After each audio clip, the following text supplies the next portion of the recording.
Good morning. My usual broadcast partner, former NHL defenseman Tom Laidlaw, played 11 seasons with the New York Rangers and Los Angeles Kings. This is the Laidlaw and Allen Report, the Thanksgiving edition, even though it's a day early. And Tom, a lot to talk about in the NHL. You know, we kind of want to, I don't know, discount the success that the Lightning have had with regard to this season. Like, they've had so many changes in the offseason, and now they've got Kucherov hurt, they got Braden Point hurt. And yet I look at their record, it's still good. Big shutout last night.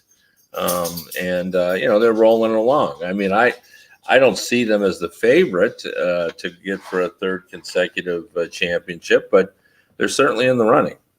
Well, unfortunately for me, I remember the days the Islanders won their 4 cups in a row and had 5 times that they went to the Stanley Cup Finals. And it was the same thing with them. You'd see them sometimes during that run and you'd say, you know, I don't know what it is. They're really not that great. Their record isn't fantastic, but they just always seem to find a way to win. They had built that culture. They knew what it took, you know, and the Tonellis and the Nystroms and the Bournes and all those guys, the star players, obviously, that they had, the great goaltending when they needed it.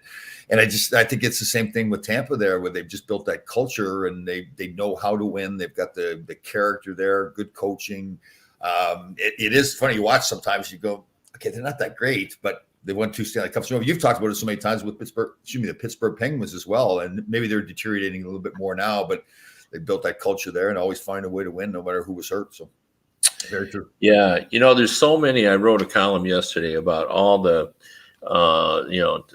unexpected happenings, occurrences this season. And that's typical of an NHL season. And I think it's because of parity. I think it's because, you know, we're a kind of a chemistry oriented game. So from year to year, you know, maybe you don't size up as well talent wise, but you can make up some ground, not all. That's where you and I disagree, with some chemistry and, good teamwork, good defensive play, that sort of thing. Yeah. But one of the guys to me that I think is really interesting is Troy Terry. And the reason I find him interesting is he's 24. Yep. Now, he's off to a great start. He's got more points than games played. He was a pretty good prospect when he came into the league after a pretty successful Olympic run. But he hasn't panned out. He's had parts of 5 seasons. This is his 5th season in the NHL. Now, all of a sudden, he looks like the guy we thought we were going to see when he came out of the Olympics. Yeah. And, you know, this is unusual. Like in the NHL, in baseball, it's perfectly normal to have somebody come up at age 25 or 26 and now start to play. It just happens. You serve a long apprenticeship. But in hockey, that's not commonplace unless you're a goalie. Usually you arrive, if you're a forward or a defenseman, you arrive before you're 24. Yes, very true. Yeah. And you know what? It shouldn't. You're totally correct, but it really shouldn't be a surprise. I don't think. I mean, they just think back, like people in general that at that young age, like we've talked so many times, like the 2 exceptions to me that I almost think is freakish, and I mean that in a good way, is Connor McDavid and Austin Matthews, right, coming in as 18-year-olds, and not just their play, but their maturity, dealing with the media, the way they seem to conduct themselves publicly. And that, to me, like I said, that's just amazing. So, like, and again, the flip side of that, and I've mentioned this so many times, you get the McDavid, or excuse me, the guy I like so much, can't remember his name, up in Colorado now, but it takes him so long to get going, and people kind of doubted him. I'll never forget, we had Dave McNabb on a show one time, you and I did a few years ago, and we were kind of questioning McKinnon. He said, "Oh, I couldn't remember his name." So Nathan McKinnon, and I remember McNabb saying, like, kind of questioning, like I was saying, geez, I think he's good. And he's going, oh, I don't know. Like they were questioning themselves. So I think it should not be something that's amazing that happens in the NHL. Somebody comes in that late in their career, but that is the case. So, yeah. And I think a part of it too is even more so now, they're really pushed to get these young players in because, again, they're typically on entry-level contracts, which really helps teams with the salary cap, right? They can have a really good young player limited to, under $1 million, where based on his talent, he should be making $5 or $6 million. So I think that's a big part of it too. Yeah, and I think it's become part of our sports culture, not just in hockey, but expectations are really unrealistic for younger players. We're seeing that in Detroit, and it doesn't help. Like Philip Zadina, 2018, number 6 overall pick. It's only been 3 years. He's 21 years old. Yeah. And he's, he got some games early in his career. He's got 18 goals in 100 NHL games. Yeah. He was supposed to be a scorer. That was what his trademark is. Now Lucas Raymond comes in at 19, sets the league on fire. Yeah. More playing on the top line, looks like he's been there, 4 or 5 years. Really looks good. And now poor Philip Zadina, the fan base is going, and they're already saying this anyway, but now they're going, like, what's up? Yeah. And why is Lucas Raymond coming in at 19 and you're 21? But 21, when you're comparison to 19, looks old, but 21 is still young. Oh, yeah. And it was interesting. Yesterday, Jeff Blashill talked about. I'd asked him about Zadina and his development and expectations, and he just said, it's both good and bad. In terms of the expectations being, pushing a player, but also hurting him. In Zadina's case, he said, for example, that he thinks he measures his value by his goal scoring, so he's frustrated. Yeah, it's almost Blashill was almost a therapist as much as he was a hockey coach when he was saying that. And what he's tried to sell Zadina on is the idea of don't fret about the scoring. Learn to play winning hockey. That's what I want from you. I want you to be a give and go guy. I want you to create things, to be a playmaker, to do those things.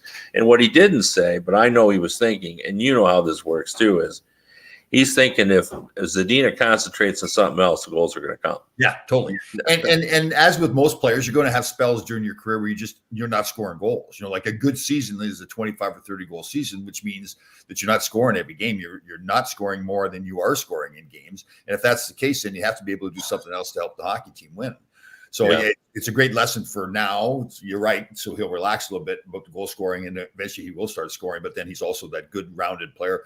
And you look at the players that have had success. And again, I go back to the Islanders again with their success. And Mike Bossy was a great goal scorer, but he also played, as they call it today, that 200-foot game. He was a good back checking, responsible in his own end. So, if you're going to win, and I look to Alex Ovechkin too. It's the same thing. He really learned to win because it wasn't just about doing all the big plays and scoring big goals. He learned he had to do the small little things to help his team win too. Yeah, Blashill uses the phrase self-generator for guys like Connor McDavid and Ovechkin, and what he says is, most of the good scorers in the league have sort of got a really well-rounded offensive game, but there are other guys who can just create something out of nothing. And those guys are either fast as lightning or they're beasts. And of course, that's Connor McDavid and that's Ovechkin. The beast and the Connor McDavid obviously got the speed. And of course, there are other guys like that too. They're big guys that, create their own space and can bowl their way to the net. Sidney Crosby, like you've talked about him so many times, you know him well. And to me, he's a perfect example of that too. Always trying to get better, always making his game better. If he's not working on, if he's not good on penalty kill or face-offs, he works on his face-off. He's not scoring enough goals, he works on his shot. So, Yeah. But, then you got some other oddities too I wanted to bring up. Andrew Mangiapane, who's got more goals than Connor McDavid. See, I love those kind of stories. To me, that's what sports is all about. Yeah. Mangiapane, he's been coming. You've been watching him. He's a guy that, was scoring goals, and you just wondered, is he ever going to, take it to the next level? Well, he kind of is, although he's kind of got the Cy Young. I think he's 14-2. I think he's got 14 or 15 goals and 2 assists. That's what it is. Cy Young. I like that. So this guy, Peter here, asked a good question. We kind of touched on it a little bit. Once you played as a rookie, you were very effective. I don't remember your age at the time. Remind us, if you please, how challenging it was for you. Well, that's a great question. So, and I've talked about it before. You look at these young teams, and they have good nights and bad nights. And that's the biggest thing to me is that when you become an older player, you take on more of the attitude that, and you're like this younger player too, but more of an attitude as you get older that, you're doing what you have to do like you're responsible for the team's performance.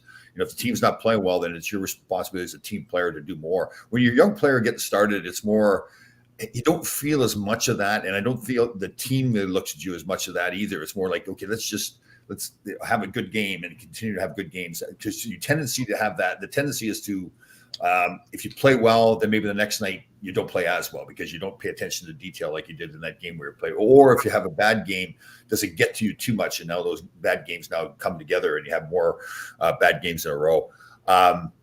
It's funny. I remember my first season when we finally, again, we'd gone on a good run in the playoffs. We beat LA in the first round, St. Louis in the second, and ultimately lost to the Islanders.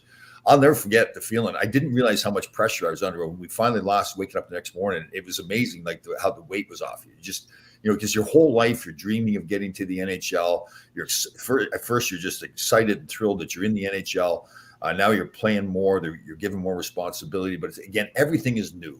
First time on the road trip. First time, checking into a hotel as an NHL player. First time playing in the playoffs. First time getting beat out of the playoffs. And you just don't understand. You don't know that you're just keyed up. I was just keyed up all the time. And the feeling when we were finally done was, oh man, I can't believe how much pressure on it. It was great. You loved it. But that was the amazing part for me. Yeah. And, it's so complicated when you're a younger player, because what no one talks about is everybody's development schedule is different.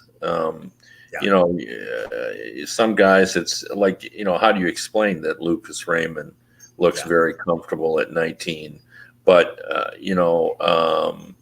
our buddy Capo in New York didn't look comfortable. Yeah, and Lafreniere really isn't lighting it up right now like I think people thought he would. So yeah, and Lucas Raymond is a number 4 pick. Lafreniere is a number 1 pick. Yeah. Lucas Raymond goes to a terrible team. Lafreniere goes to a team that's on the rise. Yeah.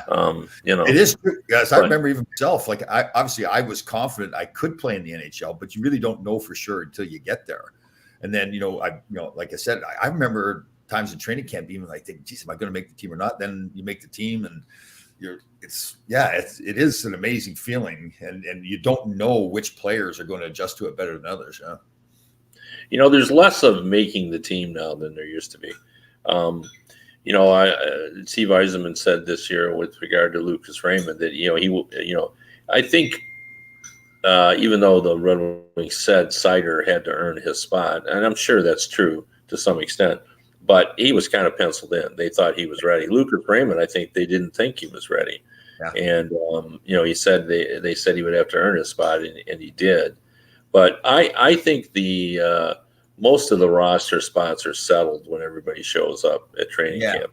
Yeah, that's right. There's really no players that come in because, like training camp used to be longer, right? 2-a-days, more games. Yeah. It's more of an opportunity for a young player to really prove himself. But that's just not the case now. They just jump in and start playing right away. So, yeah, and they used to be all about, I'm going to take the best player. But now it's, how much does the guy make? And, like if you're close to the cap and somebody who's making $1.5 million is playing a little bit better than the guy who's, on an entry level, you still might not take that 1.5 guy because that 500,000, you may need that 500,000. Right. And then there's the fact that you burn up a year in the contract too. Once you play 10 games, now that year is gone. Yeah, you're back to junior or whatever. There's a lot of complications. And another surprise this season. I mean, and I think it's important to know. There's a saying in the NHL, and I think it's become less true recently, but for the longest time, because I remember. Writing stories about it and looking it up. Teams that were in a playoff spot on American Thanksgiving, as Ken Holland calls it, because as opposed to Canadian Thanksgiving, which is a month earlier. Teams that are in a playoff spot on Thanksgiving, 90% of them end up in the playoffs. Like that's how early it's settled. Now, I did hear somebody say though, didn't we start the season a week later though? Yeah, but I think I think in the last couple or 3 years, that hasn't been true. And I think a lot of that is, like last year, I think we had that, the only playing within the division I think that was off. And, we had the great story of the St. Louis Blues. Yes. Really upset the apple cart, who was, they were in January, they were the worst team in the league, and they ended up winning Stanley Cup. Fired the coach, brought in a new coach. Yeah.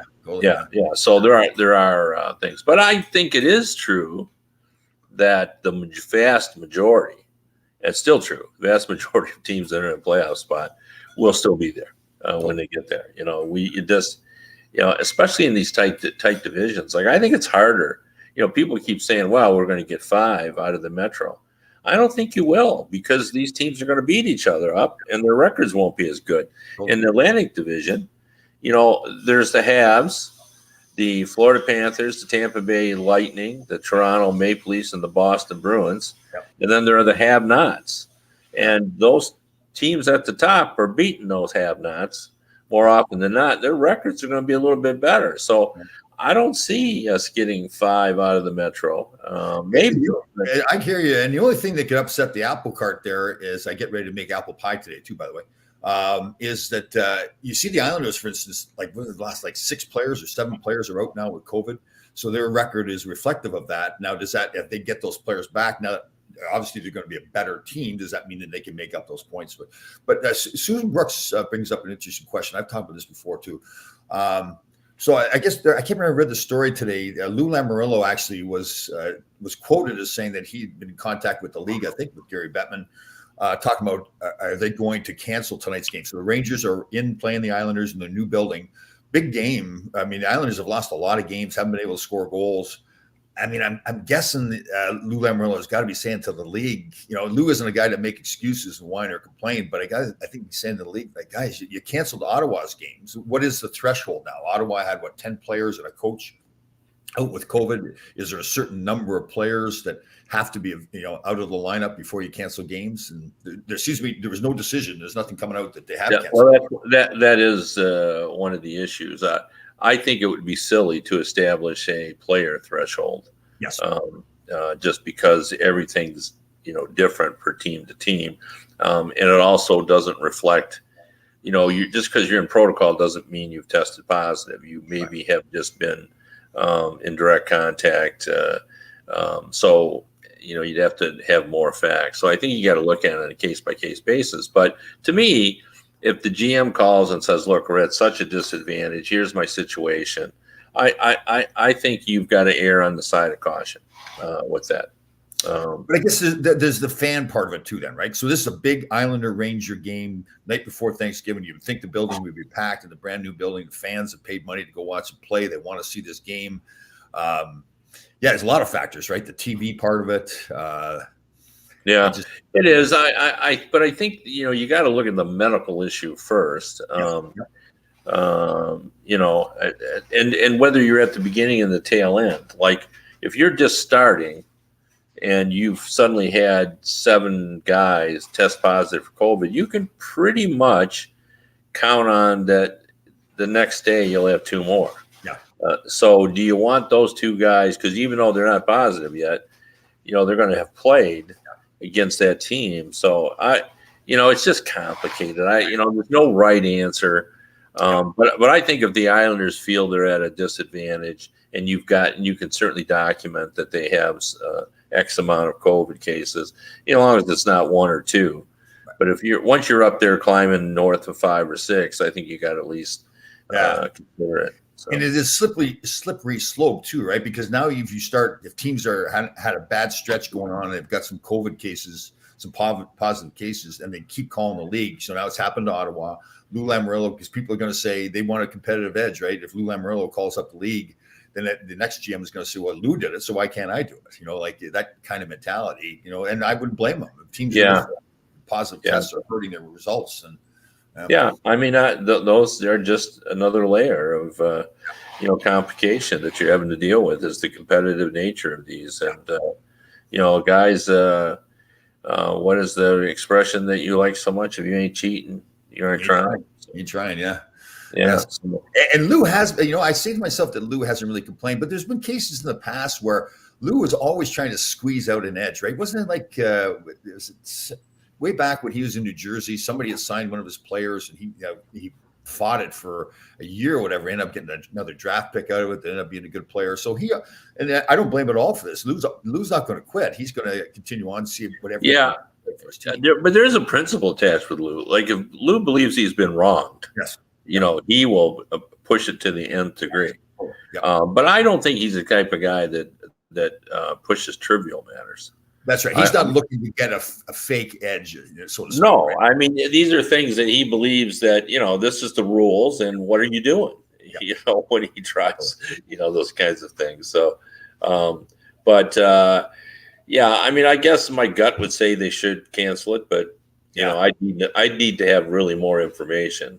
Yeah, me too. And I'm thinking, because this is usually like the big rivalry game, or it should be a big rivalry game, and the fans are all excited to watch it and paid money for it. Now they come to the game, and the Islanders have only got half a team.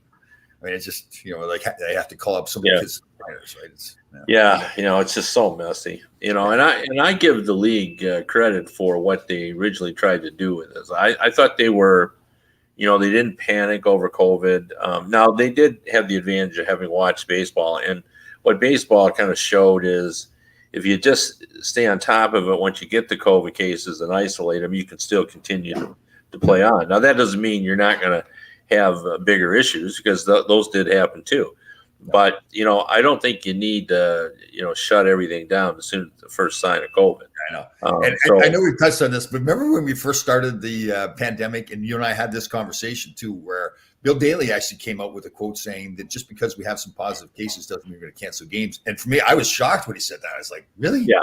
Well, I mean, we've learned a lot more about it. I mean, we've been at this a while now. So, I don't, and everybody's formulated their own opinions on it. And so whether we just had here now, we think this is all behind us, but Michigan just had the most positive cases in one day that they've had during the entire deal, just here in Michigan. And, there's and as soon as that was on the news, all of a sudden I start to see more masks again. Well, there's been an uptick here in the tri-state area, and that's the same thing. And I tell you, people are tired of it too. It's like, really? Oh, yeah. For sure. My wife was plays soccer, and one of her teammates just sent a group text out just 2 days ago saying, my husband's got COVID. I won't be playing tonight. Because now she's there in the house with him, and she's negative, but so it's still out there, and I'd guess that that's a breakthrough case. It's just a guess, but Totally. So you're heading to Chicago today for family Thanksgiving? I am. This is it's kind of, we're double dipping. I think I explained before that we're going to Chicago, where my son is not a huge turkey fan, so they're having a Mexican fiesta type Thanksgiving. So we had a traditional Thanksgiving last weekend at our home, where we just had my brother-in-law and my daughter and her husband. So we had at that one we had half. We had a vegan, a vegetarian, and then we had 3 carnivores that we ate the turkey. 3 of us ate the turkey. So for the Mexican Thanksgiving, do you have to dress up for that, like a sombrero? Or no, like that? no. But it's the tamales, and they live in the Latino side of town. So there are always lots of great like the street Mexican food, as you may or may not know, it's just superb. Yes, I love Mexican food. Yeah. Yeah, and the people make it on the street. I mean, it's it's delicious. So anyway, but we'll have it. I mean, I'm sure there'll be tamales and all kinds of nonsense, beans and rice. So looking forward to that. I'll be with 3 of my grandkids and everything. Speaking of that, let's do a little of this. Let's give us a couple or 3 things that you're thankful for in your family, and maybe 3 hockey things you're thankful for. Okay, so obviously with my family, very thankful for my sons. I'm very proud of them. The one's 31 years old. Shane is married. Fantastic daughter-in-law. I love her as well. Like she's my daughter. My youngest son, Cody, very proud of him as well. Both of them in the business world and personally too. They really turned out to be gentlemen. They treat their the women in their lives with a ton of class and respect and everything. And my youngest son has a fantastic girlfriend he lives with. So I'm very proud of that whole situation, how my sons have turned out. I'm sure you're the same way, right? I mean, you're raising your kids and, you don't know how, you really don't, there's no handbook to how you raise your kids. So when they turn out to be good people, then you're very thankful for that. So, you're always freelancing when you're parenting. That's right. You're just a lot of balls in the air trying to sort it out. And I'm funny now when I see people with younger kids now, I don't know what this is, but I just think about all the good stuff. I don't think about all the sleepless nights they're waking up, they're sick or whatever, and the sacrifices you make. And again, I shouldn't even say sacrifices. It's things your life changes so much in so many good ways. But kids are great. Yeah, I remembered when my first child was born, we had another couple, and they were like 2 months ahead of us. They were expecting their first child, and they had their son. I can't remember how many. Maybe it's just 1 month. But anyway, we saw them after the birth of the baby, and I said to the new dad, I said, "Any advice since I'm coming up around the corner?" And he goes, "Yeah, sell your television." Is that true? Yeah, because you're just all the time. You're so busy, and and you don't even know how to explain. Like if somebody hasn't had a child yet, you can't really explain it to them. What it's like. It's fantastic, but it's just that. I also think too going to 1 to 2 kids is really not such a quantum leap, but when you go to 3, it's a new game. Oh, is that right? Yeah. Because you can't play zone. You're outnumbered. There's 3 of them, and there's 2 of you. I mean, you can't play man to man. You got to play zone. Is what I meant to say.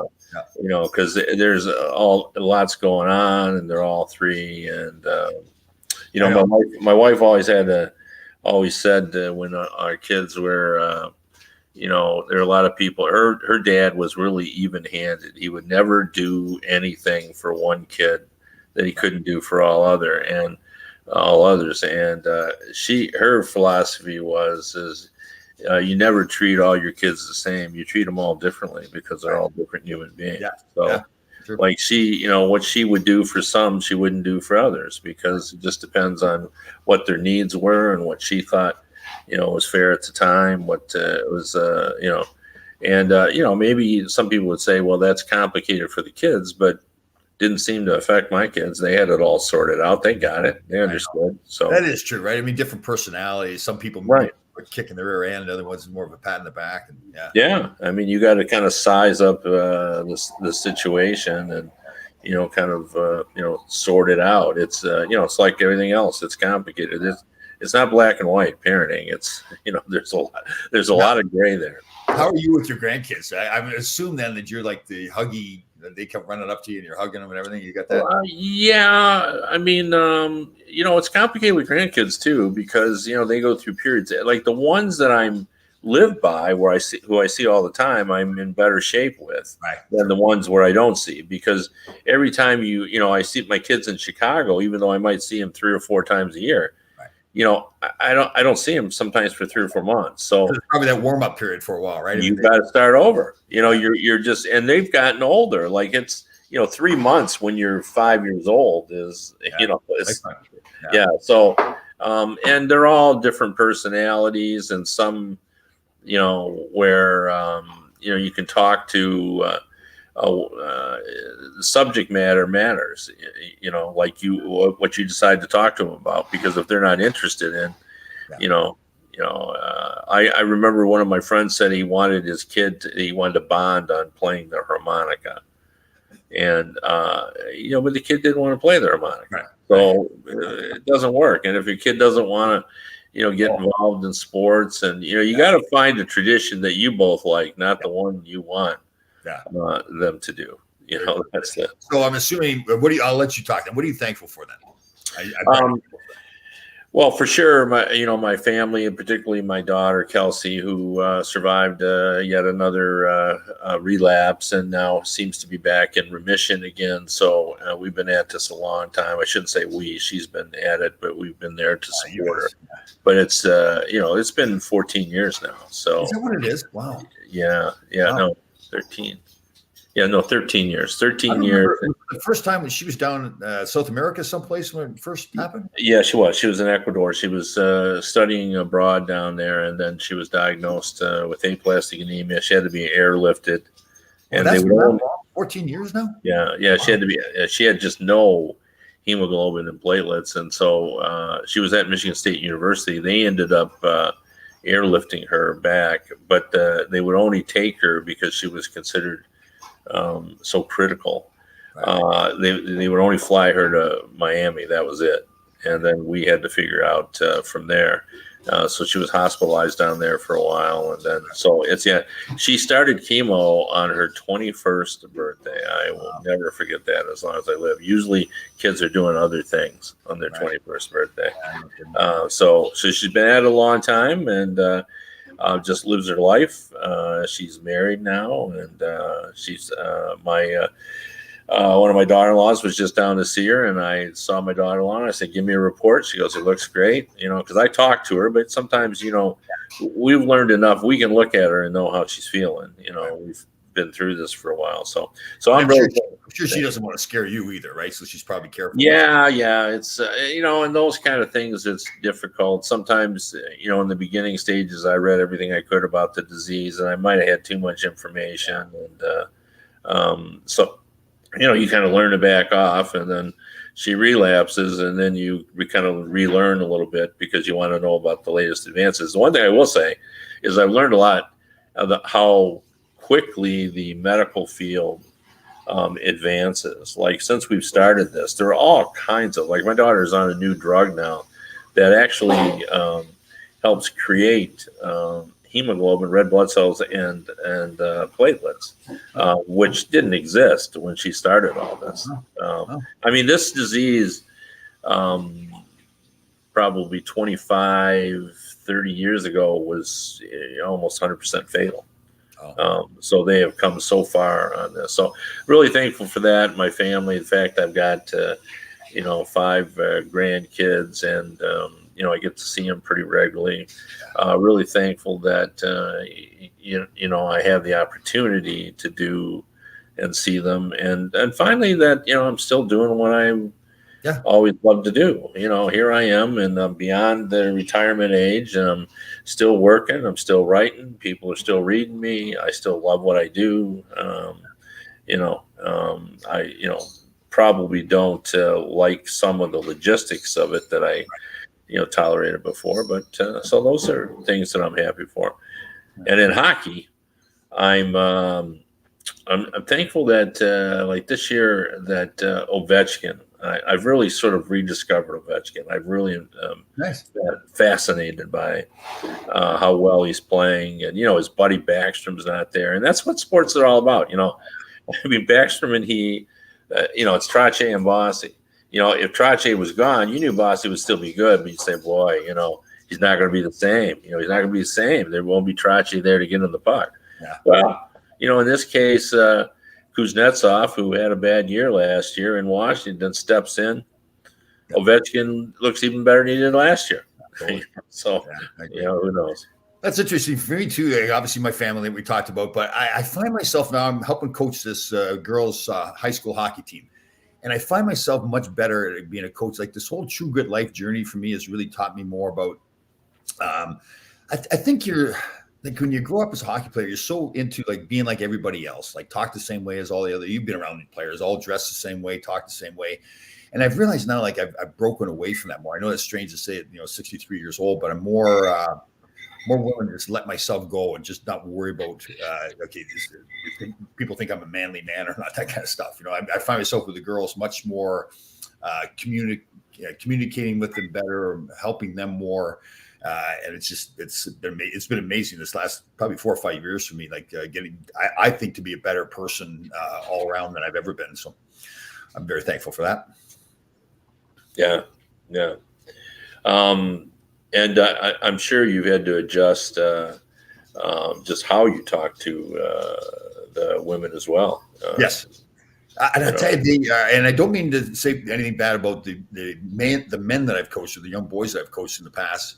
The girls, though, are amazing. Like their ability. We talked about this before, and I think you've talked about your wife coaching as well, where They're like sponges. They want, if you tell them something, they're really listening and trying to do it. We were doing a one-on-one drill yesterday, and I had the defenseman, and when you talk to them, like, they really turn and they're paying attention to everything you say. Like, sometimes the boys, it was, and the young boy, and I was probably the same way when I was a young boy too. It's like, oh, all right, maybe I'll pay attention to the coach, maybe I won't. The girls, it just seems like they're paying attention to everything, so they are fun.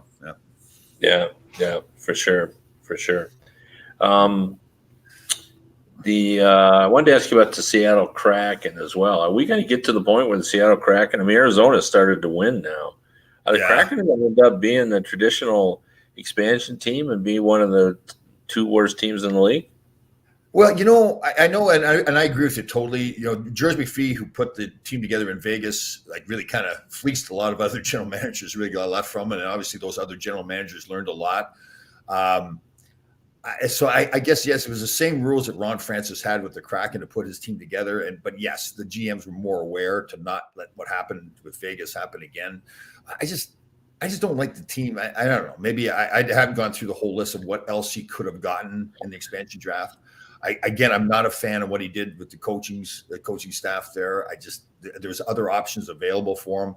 And to get a coach that has really never been proven at the NHL level. In fact, the one chance at the NHL level didn't succeed. And again, I'm not saying that's the sole reason, but I do think that Gerard Gallant was a big reason why Vegas had success initially. And obviously they had other good players.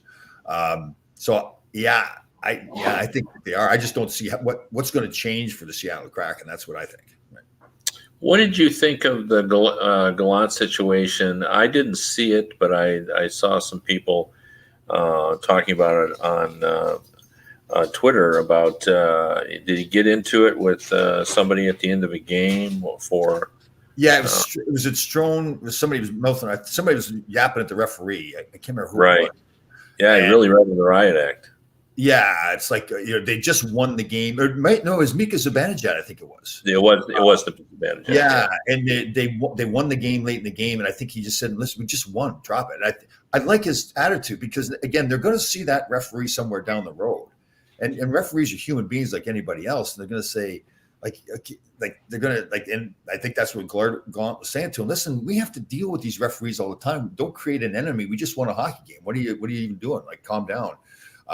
Listen, I think the world of Gerard Gallant. I watch his press conferences all the time now. I just love what he's doing with the team. He's even keel. He doesn't get all excited when they win. He doesn't get all down, but he's very honest with the people. He doesn't throw his players under the bus.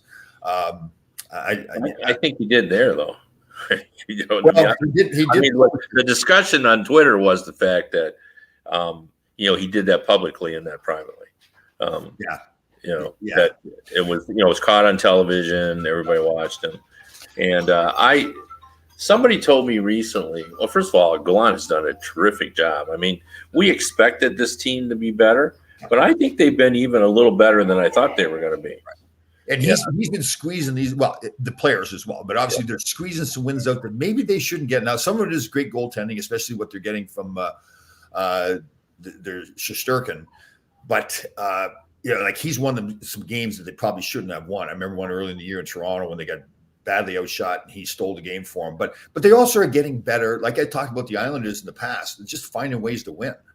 Like Linden comes in, scores a goal with 0.4 seconds to go in the game. So, I love my eyes. I think Gallant's doing a fantastic. Well, what's interesting about him is someone recently in describing Gallant, because we were talking about the Rangers and everything. He said, well, the only thing I would say is this, though. He said, with John Tortorella, the impression always was that all the players disliked him, when the truth was a lot of players did like playing for him. He said with Gallant, it's just the opposite. The impression players love playing for Gallant. The truth is not everybody does. And he said that's why he has not lasted longer than 3 years. Really? So, interesting. Yeah. Now, I don't know anything about that. That's the first I had kind of heard of that, because I like his, to me, he's, he tries not to make everything so complicated.